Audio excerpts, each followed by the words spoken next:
Nem todo aquele que diz Senhor, Senhor, entrará no reino dos céus. Em nome do Pai, do Filho, do Espírito Santo. Amém.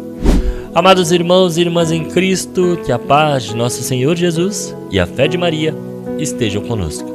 A palavra de Deus que hoje está contida na liturgia da Santa Igreja são as leituras de Gênesis, capítulo 16, versículos de 1 a 12, 15 e 16, e do Evangelho de Mateus, capítulo 7, versículos de 21 a 29. A narrativa contida em Gênesis nos apresenta a história de Abraão e Sarai, um casal já idoso e sem filhos, a quem Deus havia prometido uma descendência numerosa.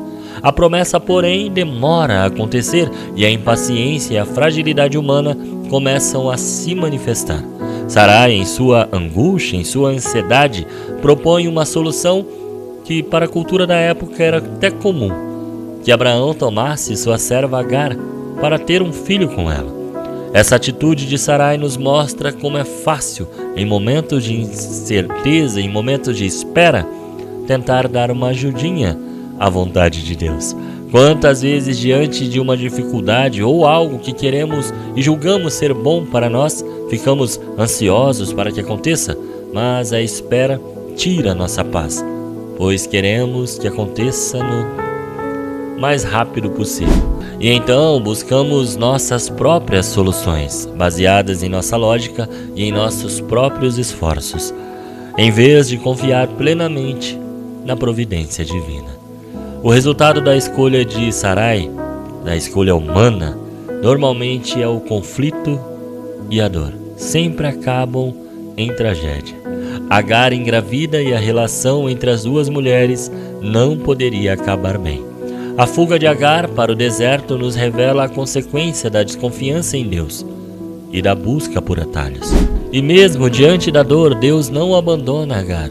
Ele a encontra no deserto, abençoa seu filho Ismael e lhe dá um nome, mostrando que sua misericórdia alcança a todos, mesmo aqueles que por circunstâncias se veem em situações difíceis. Essa passagem nos lembra que as soluções humanas, por mais bem intencionadas que sejam, muitas vezes geram mais problemas do que soluções. Quando não estão alinhadas com a vontade de Deus, então Deus nos acuda na sequência.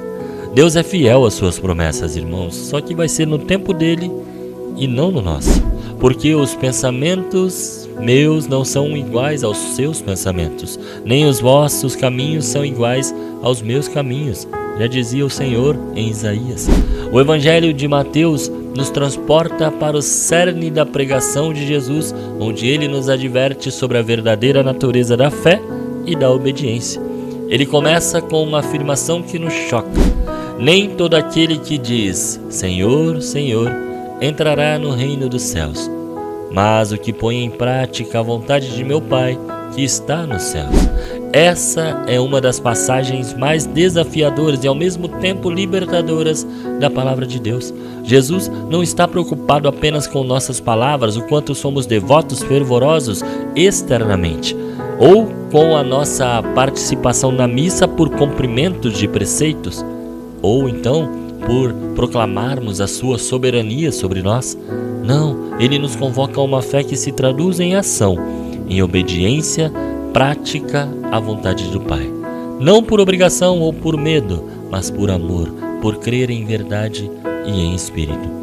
Jesus nos alerta sobre aqueles que em seu nome realizam prodígios, expulsam demônios e profetizam, mas que no fundo não conhecem verdadeiramente porque não praticam a justiça. Ele os chamará de operadores da iniquidade. Isso nos faz refletir, irmãos, o que realmente será que importa para Deus. Não são grandes feitos que impressionam o mundo, mas sim a humilde e constante obediência à sua palavra. A parábola dos dois construtores, um que edifica sua casa sobre a rocha e o outro sobre a areia, é uma poderosa imagem de nossa própria vida. A rocha representa a palavra de Jesus praticada e obedecida. É a vida construída sobre a verdade, sobre os mandamentos de Deus, sobre a busca incessante por fazer a sua vontade.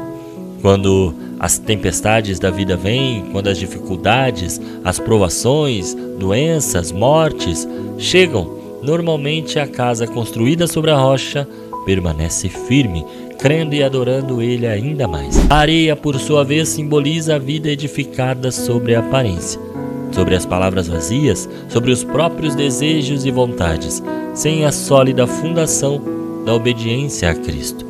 Quando a tempestade vem, essa casa desmorona e sua ruína é grande. Ou seja, normalmente perde-se a fé, abandona a igreja e assim por diante. As duas leituras nos mostram a importância de colocar a nossa fé em ação. Assim como Sarai e Abraão tiveram que aprender a esperar em Deus, somos chamados a confiar em Deus plenamente, pois Ele tem um plano perfeito para cada um de nós. Espera no Senhor e sê forte, anima-te e espera no Senhor. A verdadeira fé não é apenas uma crença intelectual, queridos irmãos. Ou pior, por conta de todo mundo crer, eu também vou crer. Não, é uma entrega total a Deus. E você talvez possa se perguntar, mas você, Tiago, já fez essa entrega total a Deus? Você já conseguiu? E aqui está o que Jesus quer.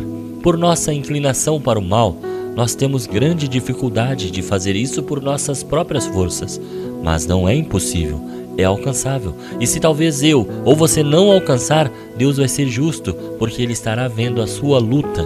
Por isso a obediência deve ser manifestada em ações. Assim também a fé por si só, se não tiver obras, está morta.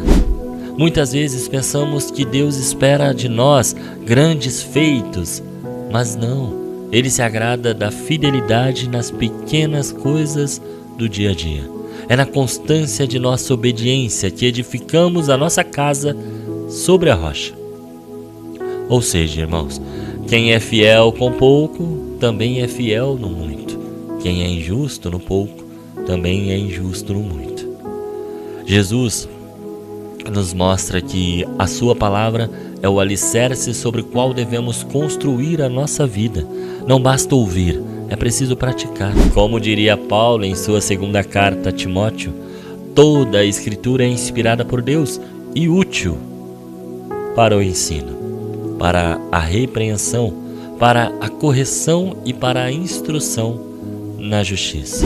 Ontem vimos que devemos discernir entre a fé e o mero cumprimento de preceitos sem espírito e sem caridade. É fácil dizer Senhor, Senhor, mas realmente fazer a sua vontade é o que importa para Ele. Pois não são os que ouvem a lei que são justos diante de Deus, mas os que a praticam. Amados irmãos, que a palavra de Deus hoje ressoe em nossos corações como um chamado à ação, à obediência e à confiança inabalável em Deus. Que não sejamos como Sarai, buscando soluções humanas para os desafios da vida, mas que pela fé esperemos no Senhor e em seu tempo. E acima de tudo, sejamos como um homem prudente que edifica a nossa casa sobre a rocha, colocando em prática as palavras de Jesus para que quando as tempestades da vida vierem, nossa fé permaneça firme e a nossa casa não seja destruída. Que o Espírito Santo nos ilumine e nos dê a graça de sermos verdadeiros praticantes da palavra de Deus, para a glória do seu nome e para a edificação do seu reino. Que Deus abençoe você e até amanhã, se Ele assim me permitir. Senhor, estivemos, estamos e estaremos sempre aqui, por amor a Jesus Cristo, em nome do Pai, do Filho, do Espírito Santo. Amém.